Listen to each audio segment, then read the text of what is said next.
السلام علیکم دوستو، شیعہ یا اہل تشیع، یہ نام آپ نے سنا ہی ہوگا، لیکن کیا آپ جانتے ہیں کہ یہ کون لوگ ہوتے ہیں اور ان کو شیعہ کیوں کہا جاتا ہے؟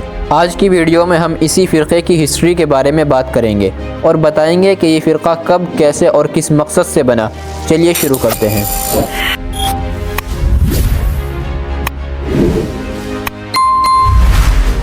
جب نبی کریم صلی اللہ علیہ وسلم کو اس دنیا میں نبی بنا کر بھیجا گیا، اس وقت دنیا میں دو بڑی طاقتیں تھیں، رومن ایمپائر اور پرشین ایمپائر۔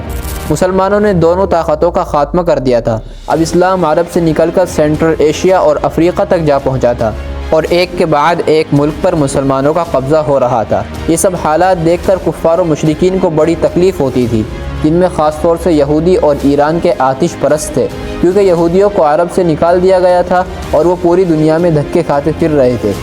اگر آتش پرستوں کی بات کریں تو ان کی حکومت کا نام و نشان تک مٹ گیا تھا۔ ان لوگوں میں مسلمانوں سے جنگ کرنے کی ہمت اور طاقت تو نہیں تھی، اس لیے انہوں نے مسلمانوں کے خلاف ایسی سازش رچنے کا منصوبہ بنایا جس سے مسلمان آپس میں لڑ کر کمزور ہو جائیں اور روز بروز ان کی فتوحات کا یہ سلسلہ رک جائے۔ چنانچہ یمن میں ایک شخص پیدا ہوتا ہے جس کا نام عبداللہ بن سبا تھا، جو اصلاً یہودی تھا لیکن اس نے اپنے آپ کو مسلمان بتایا۔ اس کے دل میں اسلام کے لیے نفرت اور دشمنی بھری پڑی تھی۔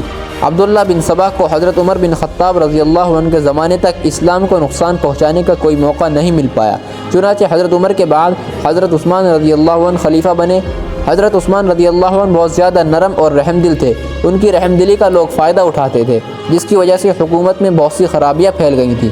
عبداللہ بن سبا کو اپنے منصوبے کی تکمیل کے لیے یہی وقت سب سے مناسب لگا، چنانچہ اس نے اپنی سازشوں کا آغاز کر دیا۔ سب سے پہلے اس نے بہت سے شہروں کا سفر کیا، جیسے بصرہ، کوفہ، دمشق وغیرہ، اور وہاں پر جو لوگ نئے مسلمان ہوئے تھے، ان کو اسلام کی صحیح تمیز اب تک نہیں ہو پائی تھی، ان کے ذہنوں میں شکوک و شبہات پیدا کیے۔ حضرت عثمان رضی اللہ عنہ اور ان کے گورنروں پر جھوٹے الزامات لگائے اور ان لوگوں کے سامنے حضرت عثمان کو ایک ظالم خلیفہ کے طور پر پیش کیا۔ آہستہ آہستہ لوگ اس کی باتوں میں آتے چلے گئے۔ اپنی بات کو اثر انداز بنانے کے لیے اس نے بڑے بڑے صحابہ کی نقلی مہریں بنا لی اور کچھ خطوط تیار کر کے ان صحابہ کی جانب منسوب کر دیے، جن میں حضرت عثمان رضی اللہ عنہ کو ایک ظالم خلیفہ بتایا گیا، اور ان خطوط کو لوگوں کو سنایا۔ لوگوں نے جب جلیل القدر صحابہ کی مہریں دیکھیں تو ان کو یقین آ گیا۔ عبداللہ بن سبا نے ہزاروں کی تعداد میں لوگوں کو اپنی جال میں پھنسا لیا۔ اب وہ کسی مناسب موقع کے انتظار میں تھا۔ چنانچہ جب حج کا موقع آیا تو مدینے کی بڑی تعداد حج کرنے چلی گئی۔ یہی موقع سب سے زیادہ ٹھیک تھا۔ عبداللہ بن سبا نے اس موقع کو غنیمت جانا اور 3000 لوگوں کو لے کر مدینہ پہنچ گیا۔ مدینہ پہنچ کر ان میں سے کچھ لوگ حضرت علی، حضرت طلحہ اور حضرت زبیر رضی اللہ عنہم کے پاس آئے اور حضرت عثمان رضی اللہ عنہ کو خلافت چھوڑنے اور ان تینوں میں سے کسی کو خلیفہ بننے کا مطالبہ کیا، لیکن انہوں نے ان کی بات کو رد کر دیا اور ان کو واپس کر دیا۔ لیکن یہ فسادی لوگ واپس جانے کے بجائے مدینے میں گھس آئے اور حضرت عثمان رضی اللہ عنہ کے گھر کو چاروں طرف سے گھیر لیا۔ اسی حالت میں تقریباً 1 مہینہ گزر گیا۔ حضرت عثمان رضی اللہ عنہ خلافت سے برطرف نہیں ہوئے اور ادھر یہ فسادی لوگ بھی واپس نہیں گئے۔ بالآخر 18 ذی الحجہ سن 35 ہجری جمعہ کے دن یہ لوگ حضرت عثمان رضی اللہ عنہ کے گھر میں گھس گئے اور ان کو شہید کر دیا۔ انا للہ و انا الیہ راجعون۔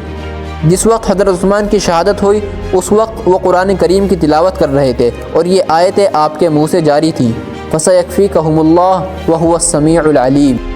یہاں پر ایک سوال یہ پیدا ہوتا ہے کہ ایسے حالات میں بھی حضرت عثمان رضی اللہ عنہ نے خلافت کے عہدے کو نہیں چھوڑا بلکہ شہید ہو جانا پسند کیا۔ اس کا جواب یہ ہے کہ خلافت اللہ اور اس کے رسول کی جانب سے سپرد کی گئی ایک ذمہ داری ہے، یہ کوئی دنیاوی عہدہ نہیں ہے، اور اگر ان باغیوں اور فسادیوں کے مطالبے پر وہ خلافت چھوڑ دیتے تو پھر یہی رواج بن جاتا۔ حضرت عثمان رضی اللہ عنہ کی شہادت سے ہی مسلمانوں میں ایک نہ ختم ہونے والا اختلافات کا سلسلہ شروع ہو گیا اور عبداللہ بن سبا اپنے مقصد میں کامیاب ہو گیا۔ عبداللہ بن سبا نے مسلمانوں کو سیاسی طور پر کمزور کرنے کے بعد ان کے مذہب اور عقیدے پر حملہ کیا۔ اس سلسلے میں اس نے رسول اللہ صلی اللہ علیہ وسلم کے گھرانے کے لوگوں کو اپنے ناپاک عزائم کے لیے استعمال کیا۔ سب سے پہلے اس نے حضرت علی رضی اللہ عنہ کی ذات کو نشانہ بنایا اور دعویٰ کیا کہ حضرت علی رسول اللہ کے بعد مخلوق میں سب سے افضل ہیں اور رسول اللہ کے بعد خلافت پر سب سے پہلا حق حضرت علی کا تھا، کیونکہ وہ رسول اللہ کے سب سے زیادہ قریب تھے اور آپ کے داماد اور آپ کے چچا کے لڑکے بھی تھے۔ اور حضرت ابو بکر، حضرت عمر اور حضرت عثمان نے ان کا حق چھینا اور ان پر ظلم کیا۔ حضرت علی کے پاس کچھ خدائی صفات ہیں، ان کا انتقال نہیں ہوا بلکہ قیامت سے پہلے وہ دوبارہ ظاہر ہوں گے۔ عبداللہ بن سبا کے ان عقائد کا ان لوگوں پر بہت اثر پڑا جو نئے مسلمان ہوئے تھے۔ حضرت عثمان رضی اللہ عنہ کے بعد حضرت علی خلیفہ بنے۔ ان کے خلیفہ بنتے ہی لوگوں نے حضرت عثمان کے خون کا بدلہ لینے کا مطالبہ کیا۔ اس سلسلے میں جگہ جگہ ہنگامے ہوئے۔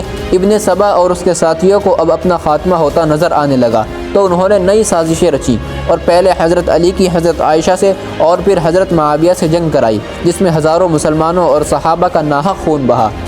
جب حضرت علی رضی اللہ عنہ نے حضرت معاویہ سے صلح کر لی تو سبائیوں کی ایک تعداد نے ان کی مخالفت کی اور تقریباً 12,000 لوگ ان کے لشکر سے الگ ہو گئے۔ اسی وقت سے ان کا نام خوارج پڑ گیا۔ حضرت علی رضی اللہ عنہ کے لشکر سے الگ ہو کر ان خوارجیوں نے بہت فساد مچایا۔ بالآخر حضرت علی رضی اللہ عنہ کو خود ان سے جنگ لڑنی پڑی اور حضرت علی رضی اللہ عنہ نے تقریباً ان کا خاتمہ کر دیا۔ جو خارجی باقی بچ گئے تھے انہی میں سے ایک شخص عبد الرحمن بن ملجم تھا۔ اس نے سن 40 ہجری میں حضرت علی کو شہید کر دیا۔ حضرت علی کی وفات کے بعد حضرت حسن رضی اللہ عنہ خلیفہ بنے۔ اب بھی یہ لوگ باز نہیں آئے اور ان کو حضرت معاویہ سے جنگ کرنے پر اکسایا، لیکن انہوں نے حضرت معاویہ کو خلیفہ تسلیم کر کے خلافت سے الگ ہونے کا اعلان کر دیا۔ اس بات پر یہ فسادی اور بھڑک گئے اور کچھ عرصے بعد ان کو زہر دے کر شہید کر دیا۔ حضرت معاویہ رضی اللہ عنہ کے بعد ان کا لڑکا یزید بادشاہ بنا۔ حضرت حسین رضی اللہ عنہ نے یزید کی بیعت نہیں کی تھی، چنانچہ کوفہ کے شیعوں نے یزید کے خلاف ان کا ساتھ دینے کی جھوٹی امید دلا کر ان کو کوفہ بلا لیا اور جب جنگ لڑنے کا وقت آیا تو ان کا ساتھ چھوڑ دیا اور ان کو یزید کے لشکر سے شہید کرا دیا۔ ان لوگوں کا شروع سے یہی رویہ رہا ہے۔ انہوں نے حضرت علی اور پھر حضرت حسن، اس کے بعد حضرت حسین رضی اللہ عنہ، تینوں کا ساتھ چھوڑا۔ ان کی شہادت کے ذمہ دار یہی لوگ ہیں۔ حضرت حسین رضی اللہ عنہ کی شہادت کے بعد ان میں بہت سے فرقے بنتے چلے گئے، یہاں تک کہ ان فرقوں کی تعداد 100 سے بھی زیادہ ہوئی اور ہر فرقے کے اپنے الگ عقائد اور نظریات ہوتے تھے۔ ان میں سے کچھ آج بھی باقی ہیں اور اسلام کی جڑیں کھوکھلی کرنے میں لگے ہوئے ہیں۔ اللہ تعالیٰ ان سب کو ہدایت عطا فرمائے۔ آخر میں ہم یہ بات بیان کرتے چلیں کہ ان لوگوں نے اپنا نام شیعہ کیوں رکھا۔ دراصل شیعہ کے معنی ہوتے ہیں جماعت، ساتھی، پیروکار، دوست اور مددگار کے۔ ان کے مطابق اہل بیت سے محبت رکھنے والے صرف یہی جماعت ہے اور انہوں نے ہر موقع پر اہل بیت کا ساتھ دیا اور ان کی مدد کی، اس لیے اپنے آپ کو شیعان علی نام دیا، جبکہ ان کا نام روافض ہونا چاہیے۔ آج کی ویڈیو میں بس اتنا ہی۔ السلام علیکم ورحمۃ اللہ وبرکاتہ۔